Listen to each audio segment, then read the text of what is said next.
part dans une définition plus simple. Le temps, un nom masculin, définit une continuité indéfinie.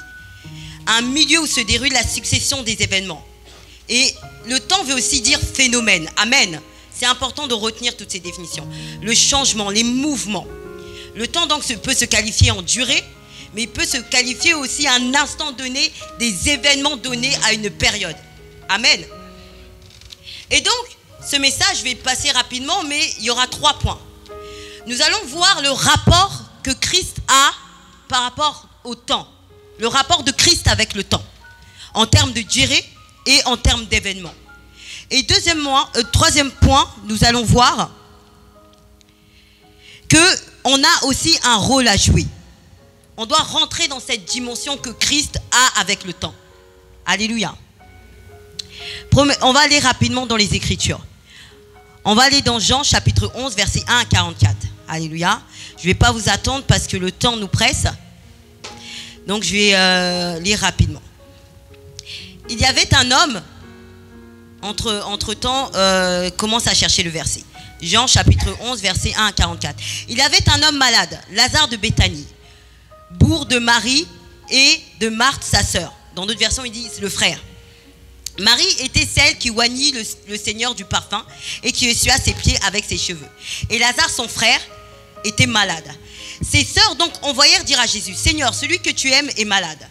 Jésus, ayant entendu cela, dit, cette maladie n'est point à la mort, mais elle est pour la gloire de Dieu, afin que le Fils de Dieu en soit glorifié. Je lis rapidement, mais on reprendra les points essentiels après. Or, Jésus aimait Marthe et sa sœur et Lazare. Néanmoins, quand il lui apprit qu'il était malade, il demeura 2 jours dans ce lieu où il était. Puis il dit à ses disciples, retournons en Judée. Les disciples lui dirent, Maître, les Juifs cherchaient naguère, ça veut dire il y a quelque temps, à te lapider, et tu retournes de nouveau chez eux. Et Jésus répondit, n'y a-t-il pas 12 heures au jour? Si quelqu'un marche pendant le jour, il ne bronche point, parce qu'il voit la lumière de ce monde. Dans d'autres versions, ils disent, il ne trébuche point. Mais s'il marche pendant la nuit, il trébuche, ça veut dire il bronche, parce qu'il n'a point de lumière. Il parla ainsi, et après il leur dit, Lazare, notre ami, dort, mais je vais l'éveiller. Et ses disciples lui dirent, Seigneur, s'il dort, il sera guéri. Or Jésus avait parlé de la mort de Lazare, mais ils crurent qu'il parlait du repos, du sommeil. Alors Jésus leur dit ouvertement, Lazare est mort. Et je me réjouis à cause de vous, de ceux que je n'étais pas là, afin que vous croyiez, mais allons vers lui. Thomas, appelé Didyme, c'est-à-dire le jumeau, dit aux autres disciples, allons nous aussi, afin de mourir avec lui. Et Jésus étant arrivé, trouva Lazare dans le sépulcre, déjà depuis 4 jours. Or, Béthanie était environ à 15 stades de Jérusalem, donc 3 kilomètres. Et plusieurs Juifs étaient venus auprès de Marthe et Marie pour les consoler au sujet de leur frère. Quand donc Marthe eut appris que Jésus venait, elle alla au-devant de lui. Mais Marie demeura assise à la maison. Et Marthe dit à Jésus, Seigneur, si tu eusses été ici, mon frère ne serait pas mort.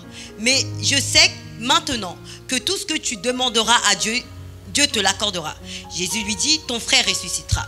Marthe lui répondit, je sais qu'il ressuscitera à la résurrection au dernier jour.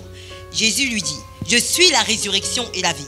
Celui qui croit en moi vivra quand même il sera mort. Il serait mort. Et quiconque vit et croit en moi ne mourra jamais. Crois-tu cela? Elle lui dit, oui Seigneur, je crois que tu es le Christ, le Fils de Dieu, qui devait venir dans le monde. Quand elle eut dit cela, elle s'en alla et appela Marie sa sœur en secret et lui dit, le maître est ici, il t'appelle. Celle-ci, l'ayant entendu, se leva promptement et vint vers lui. Or Jésus n'était pas encore entré dans le bourg, le village, mais il était dans le lieu où Marthe était venue au-devant de lui. Alors les Juifs étaient avec Marie dans la maison et qui la consolaient, voyant qu'elle s'était levée promptement et qu'elle était sortie la suivirent en disant, elle va au sépulcre pour y pleurer. Dès que Marie fut arrivée au lieu où était Jésus, et qu'elle le vit, elle se jeta à ses pieds et lui dit, Seigneur, si tu eusses été ici, mon frère ne serait pas mort. Quand Jésus vit qu'elle pleurait et que les Juifs venaient avec elle pleurait aussi, il frémit en son esprit et fut ému. Et il dit, où l'avez-vous mis? Ils lui répondirent, Seigneur, viens et vois. Et Jésus pleura. Sur cela, les Juifs disaient, voyez comme il aimait. Mais quelques-uns d'entre eux disaient, lui qui a ouvert les yeux de l'aveugle, ne pouvait-il pas faire aussi que cet homme ne mourût pas? Alors Jésus, frémissant de nouveau en lui-même, vint au sépulcre. C'était une grotte où on avait mis une pierre dessus. Jésus dit, ôtez la pierre. Marthe, sœur du mort, lui dit, Seigneur, ils sont déjà mauvais, car il est là depuis 4 jours. Jésus lui répondit, ne t'ai-je pas dit que si tu crois, tu verras la gloire de Dieu. Alléluia, acclame pour la parole de l'Éternel. Amen. J'aimerais que tu puisses dire à ton voisin, avec les normes de sécurité, le temps. Alléluia. Sans contact. On se touche plus. Ici, on va voir plusieurs attitudes de Jésus face au temps. On va en voir 3. Alléluia. Premièrement, on voit la patience. Lorsqu'on vient annoncer à Jésus que Lazare est malade, alors que la Bible dit dans le verset 5, Jésus aimait Marthe, sa sœur et Lazare. Ça veut dire qu'il avait beaucoup d'affection pour lui. Néanmoins, quand il eut appris qu'il était malade, il demeura 2 jours dans ce lieu. Ça veut dire qu'il sait que celui qui l'affectionne est malade. Il sait qu'il a la capacité de le guérir. Mais il sait que ce n'est pas le temps. Alléluia. Ça veut dire qu'il patiente. Christ sait que quand ce n'est pas le temps, ça ne sert à rien d'y aller, rien ne va se produire. Amen. Parce que Christ marche avec le temps. Donc la Bible dit, on reste là 2 jours. Amen. Dans l'imagination de l'homme, il y a eu, Dieu créa le monde et il y a l'Apocalypse. Le temps se limite dans une durée. Mais nous allons voir que Dieu ne fait pas du temps une durée. Dieu s'allie au temps. Amen. Donc on vient voir Jésus. On lui dit, toi qui guéris les malades, il y a ton ami qui est malade. Viens le guérir. Il dit, je vais rester là. Parce qu'il sait ce qui doit se passer. Même si son cœur est ému. Amen. Parce on voit dans ce passage que Jésus montre un Dieu qui est affecté. Son cœur est ému. Quand la Bible dit, il l'aimait, ça veut dire il insiste sur ces verbes d'amour. Amen. Ça veut dire qu'il portait Lazare dans son cœur. Mais il patiente. Il reste là. Il ne bouge pas. Amen. Il ne bouge pas. Combien d'entre nous bougeons alors que Dieu nous dit reste? Deuxièmement, il part quand c'est le bon moment. Pas avant.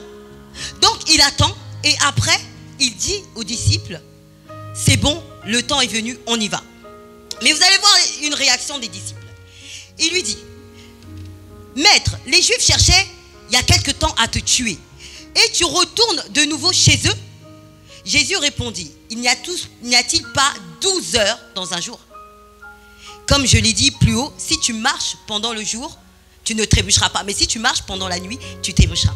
En fait, ce qu'il explique aux disciples, c'est que lorsque tu marches avec la maîtrise du temps, quand tu marches avec la lumière, parce que dans d'autres versions, ils disent quand tu marches dans la lumière. Et là aussi, on dit quand il y a point de lumière et quand il y a de la lumière. C'est-à-dire que quand tu marches avec la lumière, qui est la parole de Dieu, la révélation de Dieu, là, un endroit qui était hostile hier peut être favorable aujourd'hui. Alléluia. Un emploi qui n'était pas accordé hier, mais quand tu es dans le temps de Dieu, la lumière de Dieu et la révélation de Christ, cet emploi peut être accordé. Un couple qui ne fonctionnait pas il y a 2 ans, mais quand Dieu choisit que c'est son heure, il se marie. Alléluia. Il faut marcher avec la révélation du temps de Christ. Voilà pourquoi il leur dit, en une journée, il y a 12 heures. Quand tu marches dans le moment de la lumière, tu marches, tu ne trébuches pas. C'est-à-dire rien de mal ne peut t'arriver. Mais quand tu marches en dehors de la lumière, en dehors de la révélation, c'est là où le mal peut t'arriver. C'est-à-dire les Juifs qui me persécutaient, là le temps est arrivé où ils vont m'acclamer. Alléluia. Est-ce que tu peux acclamer pour le roi des rois?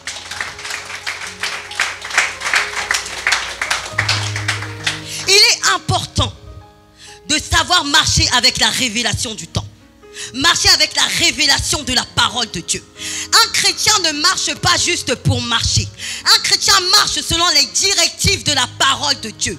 Un chrétien marche selon le ainsi dit l'Éternel. Un chrétien ne marche pas selon ses propres pensées, selon ses propres paroles, selon ses propres sentiments. Est-ce que quelqu'un me comprend aujourd'hui?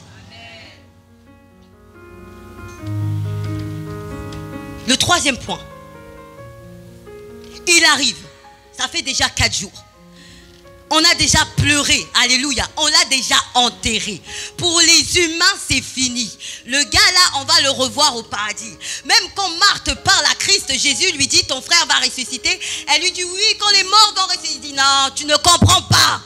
Tu ne comprends pas. Elle est encore dans cette dimension du temps où quand on est en dehors du temps. J'aimerais dire à une personne, Dieu n'est jamais en dehors du temps. Alléluia. Mais nous les hommes, parce que nous donnons des temps, des moments précis, on croit que Dieu est en dehors du temps. Mais il est en dehors de notre temps. Mais notre temps n'est pas le temps de Dieu. Alléluia.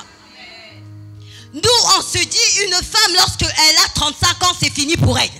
Une femme, lorsqu'elle a 5 enfants, elle ne peut plus se remarier. Un homme, lorsqu'il est dans cet état-là, il ne peut pas épouser une autre femme. Un homme qui n'a pas d'études ne peut pas épouser une femme qui a un bac plus 5. Moi, mon mari, il est venu me faire la cour. J'étais à la Sorbonne. Lui, il n'avait même pas eu son bac. Il m'a épousé. Alléluia. Donc,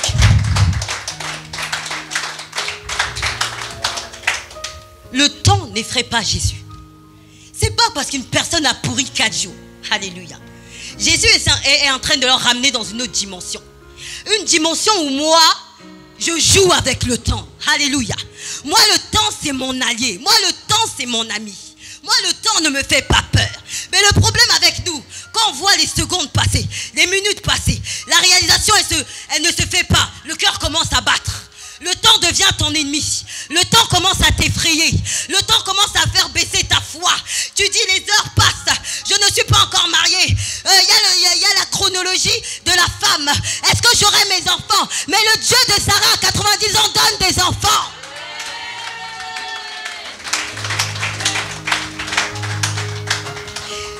Marthe lui dit, ça fait 4 jours qu'il est là. Jésus dit, ôtez la pierre. Il dit à Marthe, ne t'ai-je pas dit que si tu crois, tu verras la gloire de Dieu. Ils ôtèrent donc du lieu où le mort était couché. Et Jésus, levant le ciel, dit, Père, je te rends grâce de ce que tu m'as exaucé. Je savais, amen, écoute ceci, je savais, lui il sait déjà que tu m'as exaucé et que tu m'exauces toujours. Mais je te le dis à cause de ce peuple qui est autour de moi, afin qu'il croie que tu m'as envoyé. Et quand il dit cela, il cria à haute voix, Lazare, viens dehors. Amen. Est-ce que vous voyez une personne? Vous voyez la dimension de Christ. C'est-à-dire que là, on parle de la résurrection d'un mort. Mais il le parle comme s'il disait, comme si c'est Gédène, viens. Amen. Pour lui, il dit comme si je disais, Sublime, viens ici avec moi. Ça veut dire c'est normal pour lui. C'est normal pour lui. Amen. J'aimerais que tu puisses t'accrocher. Je te ramène quelque part. Amen. J'aimerais vous parler encore d'une autre dimension. Il est très important. Pourquoi je vous ai lu tout ce passage, même s'il est long. Verset 33, on voit que Jésus pleure. Jésus est affecté par la douleur de Marie. Et affecté par la douleur de toutes les personnes qui sont là en train de pleurer par la mort de Lazare. J'aimerais juste dire à une personne. Dieu est le maître des temps et des circonstances. Dieu a son organisation. Dieu a sa planification. Même si tu invoques l'Éternel, il peut accélérer le temps pour toi. Il sait qu'il va accélérer le temps pour toi. Mais parce que Dieu a son organisation ne veut pas dire que lorsqu'il te fait traverser ce désert, il n'a pas mal. Parfois nous croyons, oh Seigneur, ne vois-tu pas ma douleur? Seigneur, pourquoi tu me fais passer par ainsi? Est-ce que tu ressens pas? Dieu ressent ce que tu ressens. Dieu souffre quand tu souffres. Mais comme tout parent, lorsque tu dis à ton fils, tu dois passer par là, parce que tu dois apprendre de ce chemin. Même si je te vois souffrir, je dois garder le cœur fermé. Dieu est un père. Mais ça ne veut pas dire qu'il n'a pas mal. Amen. Sublime. Ramène-moi mon mouchoir, s'il te plaît. Amen. Ça ne veut pas dire que Dieu n'a pas mal. Ça ne veut pas dire que Dieu n'est pas affecté. Ça ne veut pas dire que quand tu pleures, Dieu ne pleure pas. Ça ne veut pas dire que quand tu es triste, Dieu n'est pas triste. Amen. Mais c'est juste que tu dois passer par là. Ton temps est de passer dans cette saison. Alléluia. Le moment de la deuxième étape n'est pas encore arrivé. Mais ça ne veut pas dire que Dieu ne t'aime pas ou il ne ressent rien à ce moment-là précis. Ne t'inquiète pas. Il ressent ta douleur. Il ressent ta tristesse. Il ressent ton mal-être. Il pleure lui aussi au-dedans de toi. Mais il sait pourquoi. Parce que Dieu, le temps sert à sa gloire. Voilà pourquoi Jésus a dit, moi je sais que tu m'as déjà exaucé. Vous voyez, quand j'allais même avant d'aller chez Lazare, il disait aux disciples, on va le réveiller. Il savait déjà. Mais il fallait que Lazare puisse mourir afin qu'il ressuscite devant les hommes, pour qu'il puisse voir la dimension du Dieu où la mort ne peut rien contre lui. Même le temps de la mort ne peut rien contre lui. Même le temps que le corps puisse, quand la personne est morte, se décomposer, ne peut rien face à ce Dieu-là. Alléluia. Amen. Et c'est là où on va voir qu'après Christ rentre avec la gloire à Jérusalem. Alléluia. Deuxième point. Lazare nous montre comment Jésus gère le temps selon la durée, selon les jours, selon les secondes, selon les minutes. Maintenant, nous allons voir le temps selon les situations. Parce que le temps aussi peut être une situation, peut être un événement. Amen. Je vais très vite. Je vais lire rapidement. Je vais lire dans Marc. Ce jour-là, quand le soir fut venu, il leur dit, passons de l'autre côté de l'eau. Et après avoir renvoyé le peuple, ils emmenèrent Jésus dans la barque. Comme il y était, il y avait aussi d'autres barques qui l'accompagnaient. Alors s'éleva un grand vent. Et les vagues entraient dans la barque en sorte qu'elle commençait à s'emplir. Mais il était là à la poupe. Dans d'autres versions, ils disent à l'arrière. Amen. À la poupe, ça veut dire derrière la barque. Les disciples étaient devant, lui il était à l'arrière de la barque. Il était là à la poupe, dormant sur un oreiller. Et ils le réveillèrent et lui dirent, Maître, ne te soucies-tu point de ce que nous périssons? Mais lui, étant réveillé, parla avec autorité au vent et dit à la mer, tais-toi, sois tranquille. Le vent cessa et il se fit un grand calme. Puis il leur dit, pourquoi avez-vous peur? Comment n'avez-vous point de foi? Ils furent saisis d'une forte grande crainte et ils se disent l'un à l'autre, mais qui est celui que le vent et la mer l'obéissent? Alléluia, acclame le roi des rois. Là, la Bible nous dit que Jésus était à l'arrière de cette barque. Les disciples étaient dans la barque. Donc, on se retrouve à un moment donné, à un temps donné, une situation donnée, où un vent se lève. La barque, l'eau commence à rentrer. Et les disciples commencent à paniquer. Et on voit que, comme le vent se lève, le temps est fort, ils réveillent Christ, ils disent, mais Seigneur, tu ne vois pas qu'on est en train de couler. Amen. Tu ne vois pas qu'on va mourir. Toi, ça ne te soucie pas. Moi, j'aimerais juste dire à une personne, la Bible dit, notre Dieu ne somnole ni ne dort. Ça veut dire que Dieu, c'était un test qu'il leur faisait. Christ ne dort pas. Amen. Il est là derrière en regardant comment ils vont réagir. Et la réaction qu'il va montrer à la fin montre qu'il a voulu les tester, voir leur réaction. À la fin, il dit, mais comment vous ne pouvez pas avoir la foi? Amen. Comment est un adverbe qui veut dire de quelle manière? Par quel moyen? Comment aussi veut dire une exclamation? Exprimant l'étonnement, exprimant l'indignation. C'est-à-dire il est indigné. Il dit mais comment? Pourquoi il dit comment? Posez-vous cette question. Parce que avant le chapitre 4, parce que là on est dans Marc chapitre 4. Dans Marc chapitre 3, les 12 disciples avaient été ordonnés par Christ. On était déjà arrivé à la dimension où les disciples avaient été ordonnés par Christ. On était déjà arrivé à la dimension où il leur avait dit, vous allez marcher avec moi. Vous prêcherez et vous chasserez les démons. Alléluia. Mais vous êtes arrivé au niveau où Dieu vous ordonne. Mais un vent vous effraie. Comment jusqu'alors votre foi n'est pas à ce niveau-là? Amen. Moi, j'étais en train de dormir. Déjà, il y a deux choses. Vous êtes avec moi. Vous avez vu la capacité dans laquelle j'opère. Mais vous avez encore peur. Ça m'étonne. Deuxièmement, vous avez été ordonné par le maître. Je vous ai passé une partie de mon pouvoir. Mais vous ne vous en servez pas. Pourquoi? Parce que derrière chaque situation, il y a un esprit. Derrière le vent, un esprit avait soulevé ce vent. Et Dieu leur avait ordonné pour prêcher et chasser les démons. Ce que Jésus voulait qu'ils fassent, au lieu d'aller pleurer, de parler à cet esprit et lui dire calme-toi. La Bible dit, il parla avec autorité. Et il a dit, je vous ai donné l'autorité de marcher sur les scorpions et serpents et toute puissance de l'ennemi. Lorsqu'un démon vient devant toi, tu ne dois pas pleurer, tu ne dois pas prier en pleurant, tu dois le chasser, tu dois parler avec autorité. Et c'est ce que Christ essayait de leur faire comprendre en disant, il y a quelques instants, je vous ai ordonné, je vous ai donné une autorité, mais jusqu'alors vous vous en servez pas. Voilà pourquoi Jésus est choqué. Voilà pourquoi. Amen. Vous savez, lorsque nous lisons la Bible, Dieu nous montre comment lui il est et comment nous devons être. Ce passage nous montre comment nous devons être. Alléluia. Là, Christ était encore sur la terre. Vous êtes d'accord avec moi? Il leur avait déjà passé une portion de ce qu'il est. Mais maintenant, nous, on arrive dans une ère où Christ est assis à la droite du Père. Tu arrives dans une ère où Christ est la tête et toi tu es son corps. Tu arrives dans une ère où tout a été accompli. Alléluia.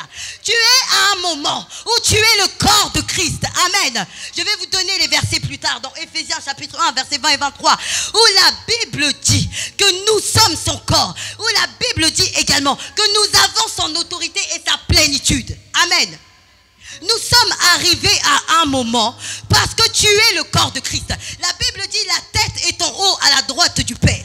Toi tu es les pieds, tu es les mains, tu es le corps de Christ. Ça veut dire que tu es Christ. Amen. Ça veut dire que tu portes son nom, tu portes son autorité. Là où Jésus s'est étonné parce que les disciples avaient juste 50, même pas 10% de sa capacité, mais il s'étonne du fait qu'il panique face au vent. Maintenant, toi qui as 100% de ce qu'il est. Toi qui es Christ à 2000%. Parce qu'il a dit nous sommes son corps. À partir du moment où moi je suis Marie, ça c'est Marie. Alléluia. Cette main est la main de Marie. Amen. En vie, nous sommes en Christ. Amen. Nous sommes dans Christ. Christ est en nous. Ça veut dire que là où je vois mon frère, je vois un Christ sur la terre. Là où je vois ma soeur, elle est Christ sur cette terre. Elle est le corps de Christ. Elle représente Christ. Elle a le nom de Christ. Elle porte le nom de Christ. Elle a la puissance qui va avec le nom de Jésus. Mais nous ne sommes pas encore conscients de cette autorité. Nous ne sommes pas encore conscients de la puissance que Dieu nous a donnée. Voilà pourquoi, lorsqu'il nous arrive des événements où nous prions et le temps est en train de s'écouler, tu commences à paniquer, tu commences à avoir peur, tu commences à te dire, est-ce que ça va se faire? Est-ce que ça va pas se faire? Est-ce que ce Dieu m'a parlé? Est-ce que ce Dieu ne m'a pas parlé? Alléluia. Mais j'aimerais te dire que tu es de la race du dernier Adam. Le règne que Adam aurait dû avoir, Dieu te l'a donné par Jésus. Tu es un Dieu sur cette terre. Tout a déjà été accompli. À la croix, Christ a tout accompli. Lorsqu'il est parti, écoute-moi bien, Christ n'a pas commencé son ministère tant que le Saint-Esprit n'était pas rentré en lui. Lorsque le Saint-Esprit est venu, par le signe de la colombe, c'est là où il a commencé son ministère. Donc, tant que le Saint-Esprit ne devait pas venir sur l'église, l'église ne devait pas commencer l'œuvre. Mais j'aimerais te dire une bonne nouvelle si tu ne savais pas, le Saint-Esprit à la Pentecôte est déjà en nous. Tu es pleinement Christ. Tu es pleinement, c'est-à-dire tu as la foi de Christ. Rien ne peut te faire paniquer. Le temps ne peut pas te faire paniquer. Le temps est ton allié. Tu dois te jouer du temps. Tu dois associer le temps avec toi. Alléluia. Oui, tu as prié. Tu vois que les jours avancent et ça évolue pas. Ok, il n'y a pas de souci, Seigneur. Entre-temps, j'apprends. Entre-temps, je monte. Entre-temps, j'augmente ma vie de prière. Entre-temps, ma foi se renforce. Entre-temps, je ne reste pas en train de pleurer par terre. Entre-temps, je n'arrête pas de prier, de prier. Alléluia. Notre erreur, c'est que plus on voit que le temps s'allonge, plus nous commençons à nous lamenter. Nous arrêtons de prier. Nous commençons à pleurer. Alléluia. Nous commençons à pleurer. Nous arrêtons tout. Le monde s'arrête. Tu commences à déprimer. Je sais parce que je suis passé par là. Dieu m'a fait passer par cette école du temps. Amen. Dieu m'a fait passer par une école du temps où vous n'avez pas idée. Je suis sortie de l'une des facs les plus grandes de ce pays, de la Sorbonne. Mais j'ai fait 4 ans en ayant soit le chômage, soit des petits contrats. Il m'est même arrivé d'être la secrétaire de personnes qui n'avaient même pas mon niveau scolaire. Je suis passée par la chrétienne qui se lamentait jusqu'à un jour Dieu a dit, sers-toi de ce temps. Deviens cette femme de foi. Prophétise. Jusqu'à un moment, il a dit, prends ce qui t'appartient. Et j'ai changé ma manière de prier. Je suis Jésus. Je suis Christ. Je ne demande pas, je prends. Je suis Christ. Je porte le nom de Jésus. Le miracle est en moi. Je n'appelle pas le miracle. Tu n'appelles pas ce que tu as déjà. La Bible dit que le nom de Christ est élevé au-dessus de tout nom. Tu portes le nom de Christ. Donc, tous les noms qu'on donne, la maladie, la pauvreté, tu es au-dessus de tout ça. La Bible dit, il fait du diable son marchepied. Christ là-haut, Satan est son marchepied. Il est en dessous de lui, il a vaincu. Il a dit à la femme, la prospérité de la femme écrasera la tête du serpent. Mais toi, le temps t'effraie. Toi, les situations t'effraient. Derrière chaque situation, il y a un esprit. Soit c'est le Saint-Esprit, soit c'est un démon qui t'attaque. Mais toi, dans cette situation, au lieu de prendre autorité, tu commences à te lamenter. Alléluia. Tu commences à dire, qu'est-ce qu'il y a? Qu'est-ce qui ne va pas? Est-ce que c'est ceci? Est-ce que c'est cela? Non.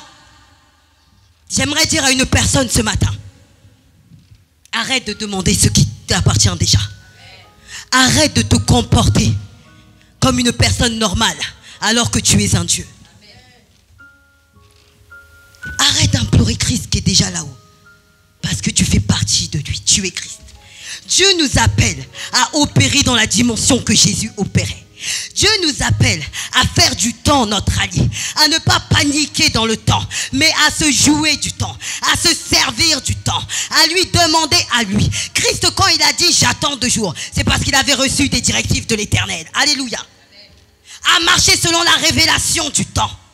Donc le temps ne peut pas ébranler ta foi. Le fait que jusqu'alors, oui, tu es à tel niveau, ça ne peut pas ébranler ta foi. Alléluia. Christ, étant Dieu, savait que jusqu'à un moment donné, jusqu'à ses 30 ans, il ne devait pas encore entrer dans le ministère. Alors qu'il était Dieu, rempli de connaissances. Mais toi, tu connais 5 versets, tu veux déjà passer devant pour prêcher. Non. Christ n'a pas peur du temps. Tu ne dois pas avoir peur du temps. Tu ne dois pas avoir peur des situations. Tu ne dois pas avoir peur du vent qui se lève. Tu dois prendre autorité sur ce vent. Tu ne dois pas avoir peur lorsque tu sens que la nuit en vient t'oppresser. Lorsque tu sens que la persécution se lève. Alléluia. Dernièrement, avec mon mari, on a senti une forte opposition. Tout allait bien, mais on a senti dans nos finances un blocage. Dieu nous dit, quelqu'un essaie de voler votre bénédiction. Alléluia. On n'a pas commencé à dire, Seigneur, pourquoi? Toi qui avais dit que c'était fini. Non. Parce que, hey, ne te détrompe pas. Si le diable n'a pas laissé Jésus jusqu'à ce qu'il monte, il ne va pas te laisser tranquille. Qui t'a dit que la marche d'un chrétien était une marche douce, tranquille sur cette terre? Qui t'a dit? Mais il a dit que nous marchons dans la victoire. Il a dit que tu l'as déjà écrasé. Plus tu es conscient de ton autorité, plus tu es conscient de ta puissance et de ton pouvoir en Christ, plus les démons, tu les mets en bas de tes pieds, tu les écrases un par un. Et ceux de ta famille, et ceux de ton quartier, et ceux de tous ceux qui sont venus t'attaquer. Et le diable lui-même, tu le mets par terre. Alléluia. Avec mon mari, on a changé. On a changé notre manière de prier. On ne prend plus le temps de se lamenter. On ne prend plus le temps de demander. On a dit à Dieu, on ne te demande pas. On ne te demande pas ce qu'on a déjà. On ne te demande pas. Chaque soir, Christ nous a dit, à minuit vous priez. Chaque soir, on se lève à minuit. Et on appelle à existence ce qui nous appartient. Le temps est juste le moment de la manifestation de ce que tu as déjà dans ta vie. Lazare était mort. Il fallait qu'il ressuscite. Il fallait que ce miracle puisse être manifesté pour que les gens puissent croire en ce Dieu puissant. Dieu savait. Jésus savait. Jésus a fait les choses en temps, en heure et en minute. Alléluia. Nous devons apprendre à marcher avec la révélation du temps. Un enfant de Dieu, une personne qui écrit sur cette terre, comprend. Lorsqu'il voit que ces jours-ci, ça ne va pas, il comprend le temps. Il gère l'atmosphère. Il comprend quelle atmosphère est en train de se lever. Et il prend autorité sur cette atmosphère. Alléluia. Tu ne dois pas subir le temps. Mais le temps doit être ton allié. Tu dois contrôler le temps. J'aimerais que tu puisses te lever. Et nous allons prier. J'aimerais dire à une personne ce matin, tu es Christ. Christ, je suis. La prospérité est mon partage. Je suis Christ. La distinction est mon partage. Je suis Christ. L'impact est mon partage. Je suis Christ. La sélection est mon partage. Je suis Christ. La victoire est mon partage. Le nom que je porte est au-dessus de tout nom. Donc je déclare ce matin que toute forme de maladie, toute forme d'opposition, je les mets sous mes pieds, je les écrase. Commence à prier là où tu es. Commence à déclarer. Déclare ton identité. Déclare ton identité. Hey, les démons savaient quand Jésus approchait. Les démons avaient peur quand Christ approchait. Déclare ton identité. Quelle est ton identité? Dis-le au monde des ténèbres. Ils doivent entendre qui tu es. Ils doivent entendre qui tu es. Il a dit, ce que vous lirez dans les cieux, dans la terre sera lié dans les cieux. Décline l'identité que tu portes. Décline-le devant le monde des ténèbres. Décline-le que plus jamais ils vont jouer avec ta vie. Jusqu'alors, s'ils s'amusaient avec ton mariage, s'ils s'amusaient avec tes enfants, c'est fini. C'est fini. Is enough. Plus jamais. Commence à le déclarer. Je suis Christ. Je suis son corps. Je suis Jésus. Je domine sur mes ennemis. Je domine sur mes adversaires. Je fais de mes ennemis mes marchepieds. Je fais de la pauvreté mes marchepieds. Je fais de la misère mes marchepieds. Prie maintenant. Commence à prier pour ta vie. Tu es Christ, parle avec autorité. Le temps est mon allié. Alléluia. Le temps est mon allié. Commence à prendre autorité sur cet esprit. Cet esprit qui commençait à atteindre ta foi. Cet esprit qui commençait à diminuer ta foi. Cet esprit, cette voix satanique qui essaie de te faire croire que Dieu n'agit pas. Alléluia. Je suis Christ, je connais la puissance de mon Dieu. Il a dit, je te loue parce que je sais que tu m'as déjà exaucé. Celui qui est Christ sait que Dieu a déjà fait. Il n'a pas peur parce qu'il sait que Dieu a déjà fait. Il ne craint rien parce qu'il sait que Dieu a déjà fait. Donc si tu sais que Dieu a déjà fait, maintenant là où tu es, lève-toi, appelle, prends ce qui t'appartient. Prends ce qui t'appartient. Prends ce qui t'appartient. Ne va pas demander. Moi je ne veux pas des prières de Seigneur donne. Non. J'arrache ma victoire. Je reprends ma victoire. Je reprends mes bénédictions. Je reprends mon mariage. Je reprends mes finances. Esprit de pauvreté, je te mets à terre maintenant. Je dis que tu domines plus mes comptes bancaires. Je reprends ce qui m'appartient. Je reprends ce qui m'appartient. Élève ta voix. Élève ta voix maintenant. Élève ta voix maintenant. J'aimerais dire à une personne, si tu ne parles pas, les démons parlent pour toi. Si tu ne parles pas, les sorciers vont parler pour toi. Parle à la situation. Parle à la situation. Élève ta voix. Élève ta voix. Rakabababababababababa. Yendesko roko sakaya kabase. Yondora kasende yekebasa. Jésus. Jésus. Ta présence en moi devient vraie. Ta présence en moi devient papa. Je veux une autre dimension de toi. Rentre dans une nouvelle dimension. Rentre dans une nouvelle dimension de Ta présence en moi devient vraie. Ta présence en moi devient papa. Je veux une autre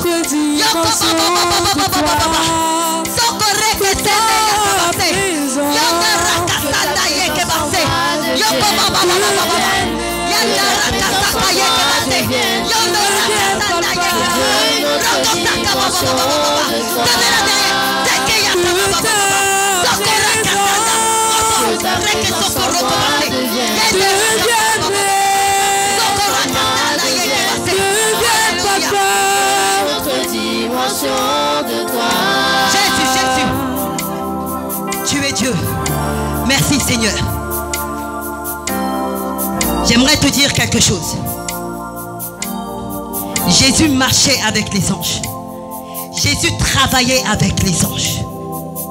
J'aimerais maintenant là où tu es, sache qu'il y a un ange gardien, il y a une armée que Dieu t'a donnée, qui marche avec toi, qui œuvre à tes côtés. Alléluia. J'aimerais que, avant qu'on puisse terminer cette prière, commence à appeler l'armée, commence à appeler les anges qui sont liés à ta destinée, qui puissent aller dans les forêts, dans les eaux, arracher ce qui t'appartenait, briser les liens qui te tenaient prisonnier, qui puissent aller dans les origines, qui puissent aller, appelle les anges pour combattre tes ennemis. Commence à prier maintenant, appelle ton ange gardien. Ce n'est pas un mythe, c'est la réalité. Les anges sont réels, la puissance des anges sont réels. Appelle les anges liés à ce ministère, appelle les anges liés à ce pasteur, l'ange qui œuvre avec l'ange de la maison, l'ange qui œuvre dans ce ministère, qui puisse aller combattre pour toi maintenant, qui puisse aller combattre pour toi maintenant. Rakababa sokorekebase yondo rakababa yendeskoroko sakayakabase yondo rakasakarakabase. Au nom de Jésus, envoie ton armée, envoie ton armée. On est dans un combat, tu es dans le combat spirituel. Envoie maintenant, envoie maintenant. Yakasokorokobase. Le monde des ténèbres doit savoir qu'ils ont affaire à une autre personne. Ils doivent savoir qu'ils ont affaire à une autre dimension. Tu rentres dans une autre dimension. Tu es venu comme un bulldozer pour terrasser. Je parle à une lionne ce matin. Je parle à un lion ce matin. Je parle à un soldat de l'armée de l'Éternel. Je parle à un guerrier ce matin. Je parle à une guerrière ce matin.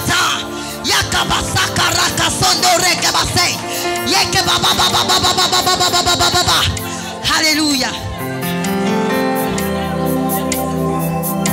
Merci Seigneur. Que ta présence en moi devienne réelle, que ta présence en moi devienne palpable. Je veux une autre dimension de toi. Que ta présence en moi devienne réelle.